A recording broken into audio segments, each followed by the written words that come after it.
Welcome to BRK news. This is via Varma. కొత్త సంవత్సరానికి ముందు బంగారం, వెండి ధరలు భారీగా పడిపోతున్నాయి. గత 2 రోజుల్లో రేట్లు భారీగా తగ్గగా డిసెంబర్ 31న కూడా భారీగా దిగొస్తుంది. ఇటీవల అంతర్జాతీయంగా అనిశ్చితికి తోడు యుఎస్ ఫెడరల్ రిజర్వ్ వడ్డీ రేట్ల తగ్గింపు నిర్ణయాలు బంగారం, వెండి ధరలు ఆల్ టైమ్ గరిష్టాలకు చేరేందుకు దోహదపడ్డ సంగతి తెలిసిందే. సాధారణంగా ఫెడ్ వడ్డీ రేట్లను తగ్గిస్తే బంగారం, వెండి వంటి విలువైన లోహాలు మరింత ఆకర్షణీయంగా కనిపిస్తాయి. అటువైపు పెట్టుబడులు పెరుగుతాయి, తద్వారా రేట్లు కూడా పెరుగుతాయి. ఇటీవల డిసెంబర్ నెలలో మరోసారి ఫెడ్ వడ్డీ రేట్లను తగ్గించగా అప్పుడు బంగారం ధర పెరిగిపోయింది. మళ్లీ వచ్చే ఏడాది కూడా ఫెడ్ వడ్డీ రేట్లను తగ్గిస్తున్నందున అంచనాలతో మరింత పెరిగి ఆల్ టైమ్ గరిష్ట స్థాయిల్ని చేరాయి. ఇక విషయంలోకి వెళ్తే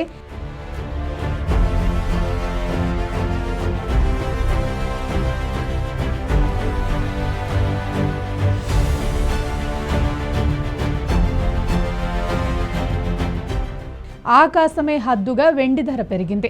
కానీ అంతలోనే దానికి బ్రేక్ పడింది. ఫ్యూచర్ మార్కెట్లో ఒక్కసారిగా డమాల్ మనీ కిందకు పడిపోయింది. మల్టీ కమోడిటీ ఎక్స్చేంజ్లో మార్చి కాంట్రాక్ట్ వెండి కిలో ధర గంటలోనే 21,000 మేర తగ్గింది.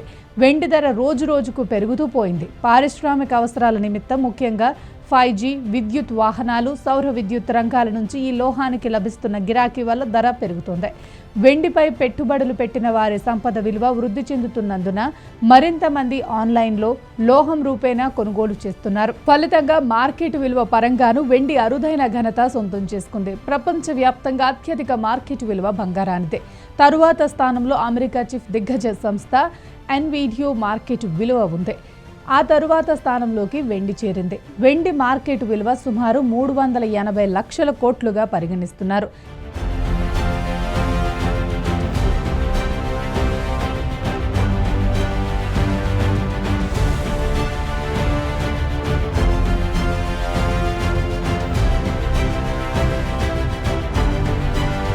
కానీ ఇది కొంత సమయం క్రితం వరకు మాత్రమే. ఇప్పుడు వెండి ధర ఒక్కసారిగా పడిపోయింది. మల్టీ కమోడిటీ ఎక్స్చేంజీలో మార్చ్ కాంట్రాక్ట్ వెండి కిలో ధర గంటలోనే 21,000 మేర తగ్గింది. ఈ రోజు ఇంట్రాడేలో 2,54,174 వద్ద గరిష్టాన్ని తాకిన కిలో వెండి ధర 2,33,120 వద్ద కనిష్టాన్ని తాకింది. స్పాట్ మార్కెట్లో కూడా దీని ధర తగ్గింది. 2.50 లక్షల పైబడి పలికిన కేజీ వెండి ధర హైదరాబాద్ బులియన్ మార్కెట్లో మధ్యాహ్నం 3 గంటల సమయానికి 2.39 లక్షల స్థాయికి దిగివచ్చింది. గరిష్టాల దగ్గర ప్రాఫిట్ బుకింగ్ కారణంగానే వెండి ధర పడిపోయినట్లు తెలుస్తోంది. అయితే అంతర్జాతీయంగా వెండి ధర డిమాండ్ మాత్రం ఇంకా కొనసాగుతూనే ఉందని తెలుస్తోంది. అయితే వెండి ఈ ఏడాది కాలంలో ఇప్పటి వరకు 181% మేర పెరిగింది. గరిష్టాల నేపథ్యంలో మదుపర్ల లాభాల స్వీకరణకు దిగడము వెండి ధర పతనానికి కారణమని అనలిస్టులు పేర్కొంటున్నారు.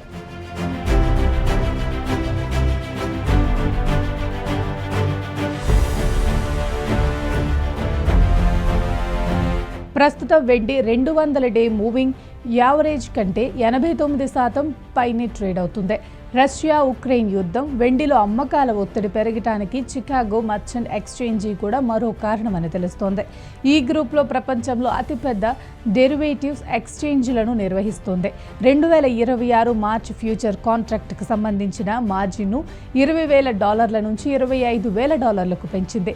దీంతో అధిక రిస్క్ తీసుకునేవారు వెనకడుగు వేయటంతో వెండిలో ఒక్కసారిగా అమ్మకాల ఒత్తిడి పెరగటానికి కారణమని మార్కెట్ నిపుణులు చెబుతున్నారు. దీనికి తోడు అమెరికా అధ్యక్షుడు ట్రంప్, ఉక్రెయిన్ అధ్యక్షుడు జెలెన్స్కీ భేటీ కూడా వెండి ధర పతనానికి కారణమైంది. వీళ్ళిద్దరూ రష్యా ఉక్రెయిన్ యుద్ధానికి తెరపడుతుందని సూచనలు ఇచ్చారు. ఇది మార్కెట్ పతనానికి కారణమైంది. మరోవైపు వరుసగా 4వ రోజు కూడా భారత స్టాక్ మార్కెట్ నష్టాల్లోనే ముగిసింది. IT, realty, pharma, auto stocks అమ్మకాలు ప్రభావం చూపాయి. విదేశీ మదుపర్ల అమ్మకాలు సూచీలను ముందుకు నడిపించే అంశాలేవీ లేకపోవడంతో సూచీలు వరుసగా 4వ రోజు నష్టాల్లోనే ముగిశాయి. దీనికి తోడు ఏడాది ముగుస్తుండటంతోనే మార్కెట్ ఉత్సాహంగా లేదని నిపుణులు చెబుతున్నారు.